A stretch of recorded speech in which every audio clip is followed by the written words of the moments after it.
morning, we're going to be in 2 Samuel chapters 11 and 12.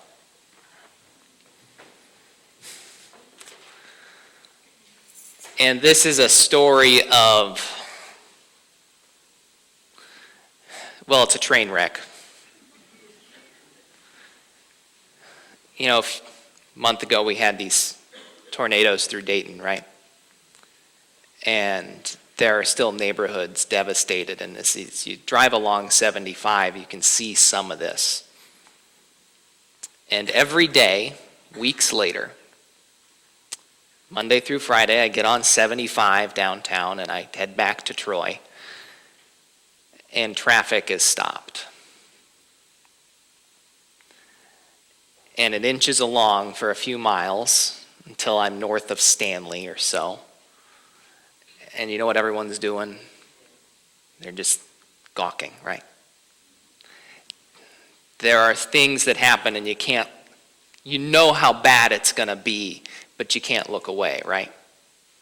And sometimes we joke about it, but I think sometimes we joke about that stuff because we know it's true. It helps us deal with it, maybe. And this story in 2 Samuel 11 and 12, it's a disaster. It's heartbreak. And when you read it and you think about it and you remember, these are real people. These are real men and women and children. You can't help but look. You can't not look away from it. The story is about a guy named David, a guy we've talked about on and off the last couple weeks. And David, when we see him in chapter 11, it says, in the spring, at the time when kings go off to war, David sent Joab out with the king's men and the whole Israelite army. They destroyed the Ammonites and they besieged Rabbah, and David remained in Jerusalem. So Samuel, when he's writing this, he lets us know something. I like how he works that in there. In the spring, at the time when the kings go off to war. And then he ends that verse with, but David remained in Jerusalem. Last time I checked, David was king. David's not where he's supposed to be, is how this story starts off. And you know, in life, when you look back on your life, the times you've gotten yourself in trouble, a lot of times you would think, you know, I wasn't supposed to be there. I was supposed to be somewhere else, and I was in the wrong spot, and I opened my mouth, or I did something I shouldn't have done, and got myself in trouble. Sometimes it's a little bit of trouble, sometimes it's not. You know, you find yourself in a town you don't know, where nobody knows who you are. And maybe you should have been out of there the day before, and you got time on your hands. And you find yourself doing things you shouldn't be doing. And that's the story of David. This story is a story of sin, and ultimately it's a story of redemption. And I wonder when David, wrote some of his Psalms, and we'll look at a couple of them today, as if they happened after this or during this story we're about to get into. David writes Psalm 40, and it's one of my favorites that I like to reference a lot, is that, I was down in a muddy pit, and you lifted me out of it, and you set my feet on solid ground and put a new song in my mouth. I've always wondered when David wrote that if he had a certain pit in mind, and I wonder if it's the one he's about to jump on into. So David's not where he's supposed to be, and we know kind of in life that sin tends to happen when we're not where we're supposed to be and when we're doing stuff that we're not supposed to be doing. And in verse 2, it says, one evening he got up from his bed and walked around onto the roof of the palace, and from the roof he saw a woman bathing. The woman was very beautiful. I always wondered this.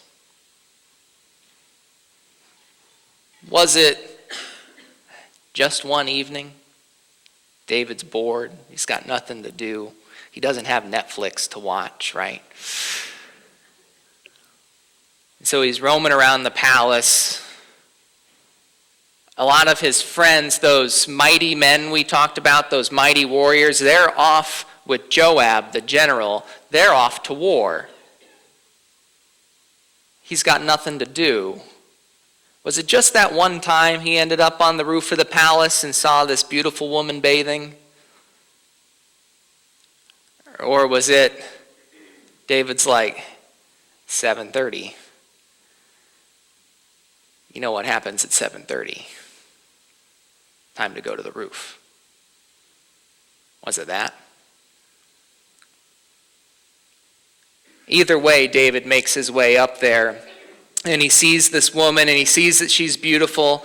And verse 3 says, and David sent someone to find out about her. And the man that he sent said, isn't that Bathsheba, the daughter of Eliam, and the wife of Uriah the Hittite? So this guy knows who she is. And he said, David, isn't that Bathsheba? Like, we know who she is. You know why this man knew who Bathsheba was, and why David should have known and should have recognized who it was? Because she's Uriah's wife. And those guys we talked about last week with Benaiah and all of David's mighty warriors, when you read through that chapter in 2 Samuel 23, just a few pages down, the last name listed of David's mighty warriors is Uriah the Hittite. So this woman is married to a guy that's close to David, who out of all of David's army, out of the thousands and thousands of men in his army, Uriah is one of 37 that can really kick butt and take names. This is a guy that has probably fought alongside David. They have sweat and bled together, and they have risked their lives with each other. Because remember, David wasn't always king with a big army. There was a time when Saul was king, and Saul was chasing after David, and Uriah was one of those guys that stuck with David through all of that. When people wanted David's head, Uriah stuck with him. Uriah pretty much told David, if you die, I die. That's his wife. It says, then David sent messengers to get her. She came to him, and he slept with her. Then she went back home. The woman conceived and sent word to David saying, I'm pregnant. Do you see the train wreck coming?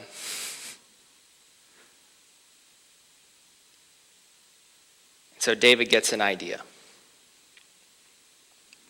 David knows he's done something wrong. So he sends word to Joab, verse 6. He says, send me Uriah. And Joab sent him to David. It says, verse 7, when Uriah came to him, David asked him how Joab was, how the soldiers were, and how the war was going. So David's trying to be tricky, all right?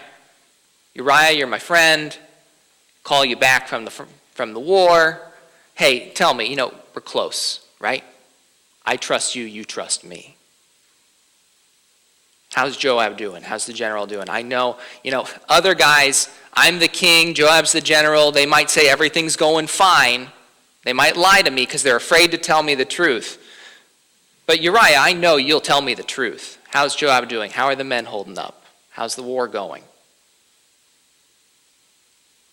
And that's kind of the pretense that he brings him back over.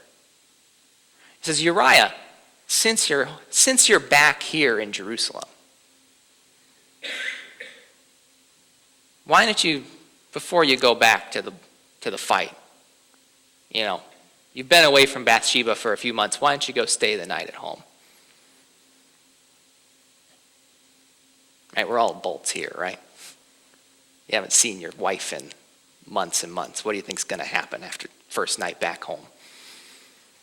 And then a few months later when this baby's born, 9 months later when the baby's born, right? Uriah will think, oh, I was home 8, 9 months ago. But you know what Uriah does? Uriah stays at the palace. It says he slept at the entrance of the palace with all his master's servants and did not go down to his house. Verse 10, when David was told Uriah did not go home, he asked him, haven't you just come from a distance? Why didn't you go home? And Uriah tells David, the ark and Israel and Judah are staying in tents. And my master Joab and my Lord's men are camped in open fields. How could I go home to eat and drink and lie with my wife? As surely as you live, I will not do such a thing. Says David, I appreciate the offer. But all those other guys, they don't get that privilege, and I'm not going to give myself that privilege when they don't have it. So I stayed here. So David says, you know what, stay another day and tomorrow I'll send you back. So Uriah remained in Jerusalem that day and the next, and at David's invitation he ate and drank with him. And so David gets him drunk, and he thinks to himself, well, if I get him drunk, then maybe I can get him out the palace and get him back home for a night. But again, Uriah sleeps on a mat with the other servants at the entrance of the palace and doesn't go home. So in the morning, David wrote a letter to Joab and sent it with Uriah. And this is where it starts to get darker. So remember, Uriah has this note with him. And the guy doesn't read it. He takes it back to Joab, and the letter says, put Uriah in the front line where the fighting is fiercest. Then withdraw from him so he will be struck down and die. It's like I can't cover this up, so I'm going to get rid of the guy. And while David doesn't wield the sword that strikes Uriah down, he's still responsible for his death. It says in verse 16, so while Joab had the city under siege, he put Uriah at a place where he knew the strongest defenders were. When the men of the city came out and fought against Joab, some of the men in David's army fell. Moreover, Uriah the Hittite died. Joab sends a full account of the battle. Verse 19, he instructed the messenger, when you had finished giving the king the account of this battle, the king's anger may flare up and he may ask you, why did you get so close to the city to fight? Didn't you know that they would shoot arrows from the wall? And what happens is, the messenger comes to David. He tells everything Joab had to say. The messenger said to David, the men overpowered us and came out against us in the open. We drove them back, but to the entrance of the city gate. Then the archers shot arrows out at your servants from the wall, and some of the king's men died. Moreover, your servant Uriah the Hittite is dead. And David sends this message back to Joab. He says, don't let this upset you. The sword devours one as well as the other. Press the attack against the city and destroy it. So this is what he does. So he gets Uriah dead. He had sent this letter to Joab. And Joab's no fool. When he reads that letter, he knows exactly what David's telling him to do. David's telling me, I want this guy dead, make sure he's dead. And Joab goes along with it. Joab knows he goes along with it. So it says, when Uriah's wife, when Bathsheba heard about her husband was dead, she mourned for him. After the time of mourning was over, David had brought her to his house, and she became his wife and bore him a son. But the thing David had done displeased the Lord.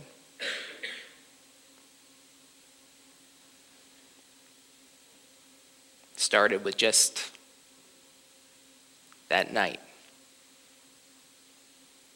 in a town he wasn't supposed to be in at the time. He wasn't supposed to be at the palace. Maybe there was nothing wrong with being up on the roof, but what he was doing on the roof, there was something wrong with it.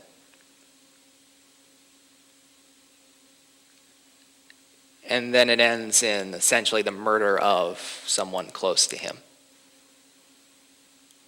and dragging his friend Joab in with it.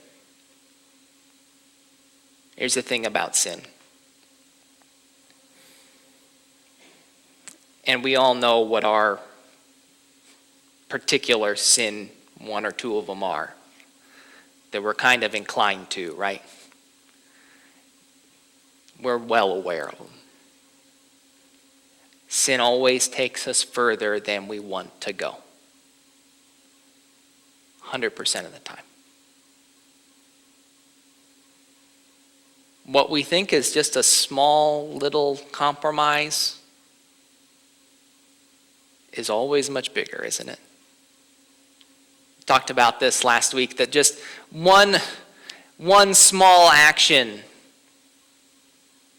good or sinful, sets us up down the road for stuff much, much bigger, right?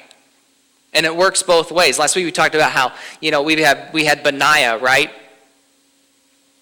And he chases down and he kills a lion, and that maybe triggers this chain of events that leads to him becoming the commander of all of Israel's armies and pretty much at the right hand of King Solomon. One thing, one moment of bravery. Well, for David, it's one sin.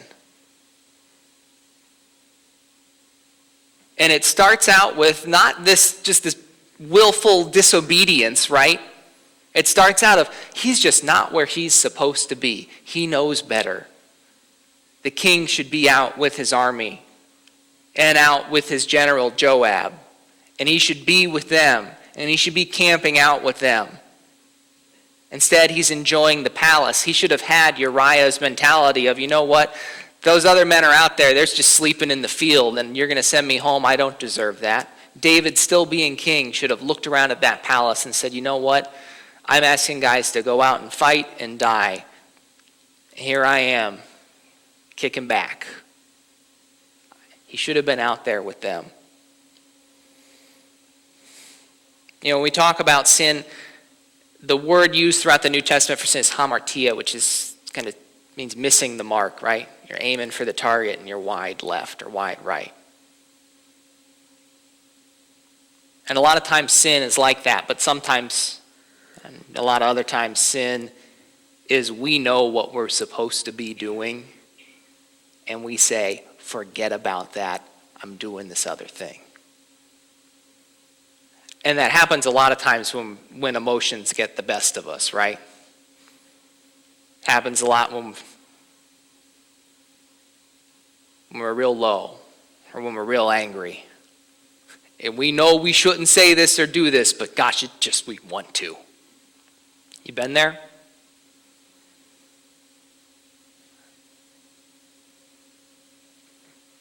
For David, his emotions and his desires get the better of him. And he knows he shouldn't be looking at Bathsheba, and he knows he shouldn't be sending that messenger to bring her to the palace. Is what's she going to do, turn the king down? He knew better. And he goes from maybe missing the mark and being a place he's not supposed to be to doing something he knows is wrong. And it doesn't stop there, because it ends with the murder of Uriah. And then he marries Bathsheba as if he's like doing her a favor, right? Like, what a tragedy. Her husband died, and now I can be the hero, and I can take her in as my wife, and she can live in the palace. And then imagine David, as everyone in Jerusalem is like, what a great guy David is. He took Bathsheba in. She had no one.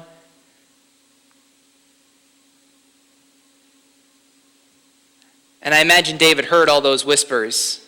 And there were people close to David, those wise men in his court that probably knew what was going on in the city and would relay that to him. I can imagine if it was like a presidential thing right now, they'd say, this is polling really well, David. The people really like what you did here for Uriah's widow. And all the while, David and Joab know what really happened.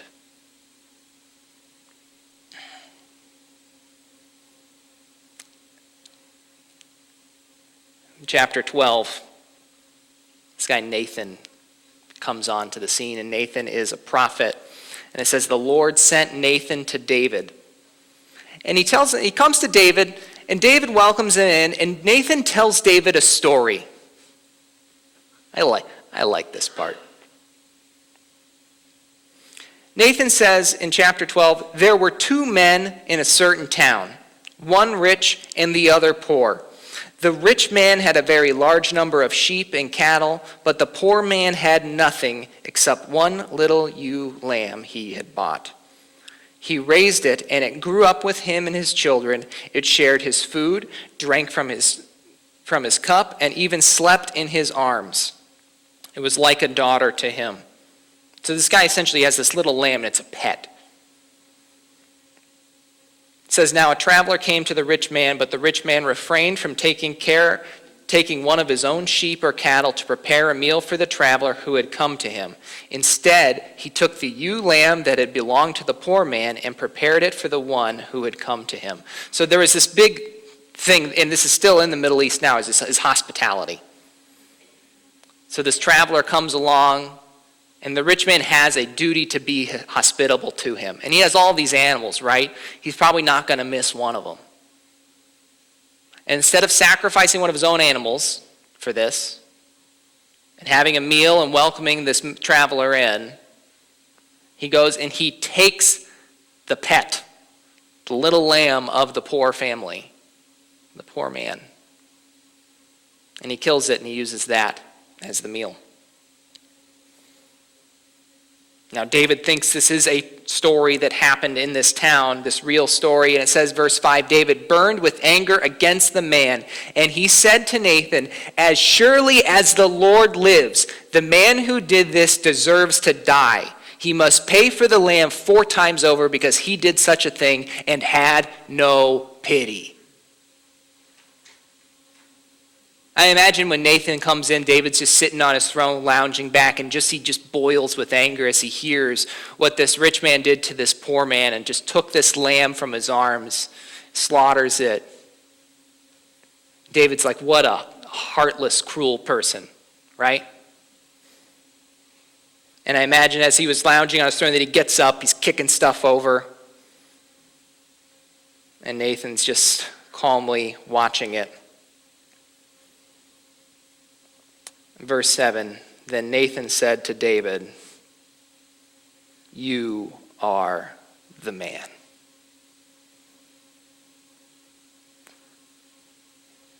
You ever just get punched in the gut? Just get the air knocked out of you unexpectedly? You get the phone call or the text message or you see the news and you have to sit down. That's what happened to David right there. That's one of those moments. David, by this time, might have been thinking, what I did is history, and I got away with it. I know, Joab knows, I can trust Joab not to tell anybody. It's done. My sin will never be found out. And then Nathan comes and tells him the story and says, you're that rich man, the cruel man that took the lamb from the poor man. And you know,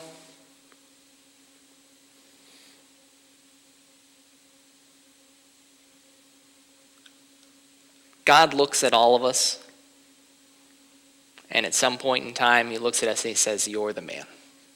You're the woman. We've all been the rich person in this story. We have all known something that we've done is wrong every step of the way, and we've done it anyways, right? And we didn't care who it hurt.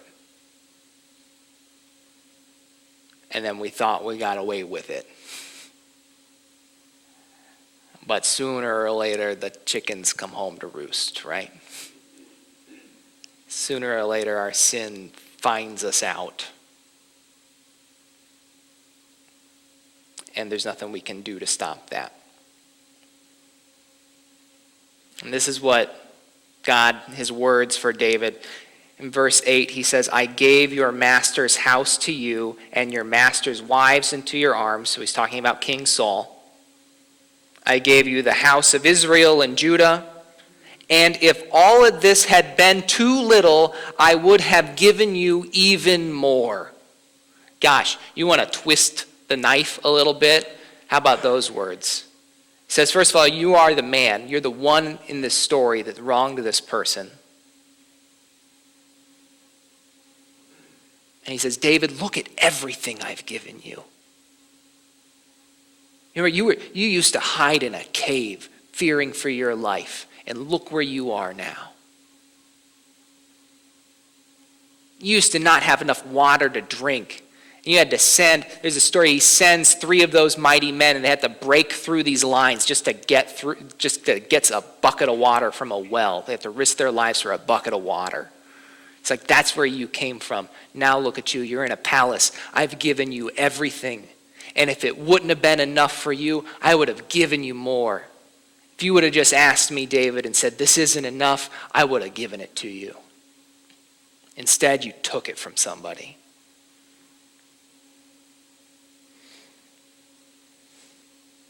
What had happened is David forgot that God was God and that everything he had was because of God. He started to believe a lie. And that lie is a lie that's as old as time. When Paul writes in the beginning of Romans and he says that people exchange the truth of God for a lie, he's talking about a very specific lie. It's the same lie that Adam and Eve believed in the garden. It's that I don't need God and I can do it on my own. And you follow that lie down a couple steps and then you start to think everything God gave me, I earned. Somewhere along the line, David, while he may have started walking around that palace when God put him there, and he said, thank you, God, you delivered me from my enemies. You brought me victory after victory. And if it weren't for you, God, I'd still be taking care of sheep on my father's land maybe. But because of you, I am king. Thank you. That would have been David one day. But somewhere along the line, as the years tick by and he gets used to all of that, somewhere along the line, he started looking around at all of his stuff and all of his victories, and he started believing, you know what? I got here because of how good I am. You ever start to think that before? There's truth in that pride comes before a fall. And here we start to see David's fall because Nathan tells him, the sword will never depart from your house because you despised me and took the wife of Uriah the Hittite to be your own. This is what the Lord says. Out of your own household I'm going to bring calamity upon you before your very eyes. I will take your wives and give them to one who is close to you. You will lie with your wives in broad daylight. You did it in secret, but I will do this thing in broad daylight before all of Israel. So this is a prophecy of what's about to happen with some of his sons, and there's going to be this civil war between them. And a lot of people are going to die because of it. But then David says this in verse 13. David said to Nathan, I have sinned against the Lord. And Nathan replied, the Lord has taken away your sin. You are not going to die. But because by doing this you have made the enemies of the Lord show utter contempt, the son born to you will die.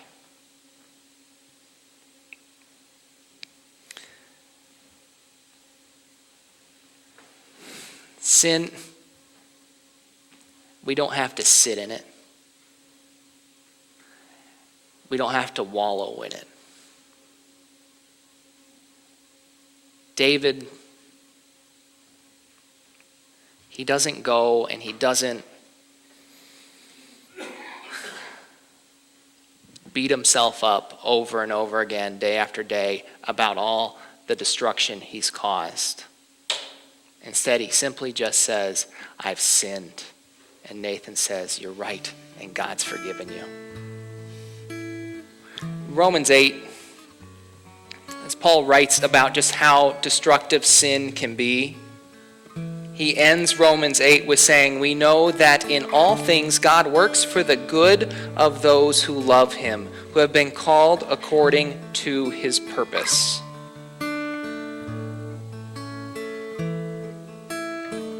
This story ends and this child dies. And there's no way around that tragedy. A baby dies. Because our sin has consequences. But out of this, David has another son with Bathsheba named Solomon, who becomes Israel's wisest king. And he leads them like he should. And he has his own problems, but out of all of this, God works for the good of those who love him. And something happens there as this child is sick, and is about to die. David is praying and he's fasting. He's pleading with God, God, don't let the child die. And he thinks, well, maybe God changes his mind. And afterwards, when the child dies anyways, David stops fasting and he starts eating again, and he doesn't mourn. And someone asks him, why does he do that? And he says, I fasted and I prayed because maybe God would change, but that didn't happen and I have to move on now. Some of you are stuck. We get stuck in a pit. And we want to look back at all the messed up stuff we've done and beat ourselves up over it. But the best thing we can do is be like David. And you know what? We say, those were the consequences for my sin. And I had hoped God wouldn't give them to me. But I got them anyways. But the best thing I can do now is move on. He's forgiven me, and I can keep walking into the life he has in store for me. And we can have hope and faith in those words of Paul in Romans 8, that we know that in all things God works for the good of those who love him, who have been called according to his purpose. And just as easily, Paul could have wrote in there, we know that in all things God works for the good of those who love him, even if they have messed up their life more than they can ever believe. You're never too far gone. Let's pray. God, we thank you. You are a God that forgives. You're a God that restores us. You're a God who tells us it's never too late to run to you. And so, God, today for many of us, we commit to stop looking back and beating ourselves up. And God, help us say that we need forgiveness. And help us move forward and beyond it. We pray all these things in your Son's name. Amen.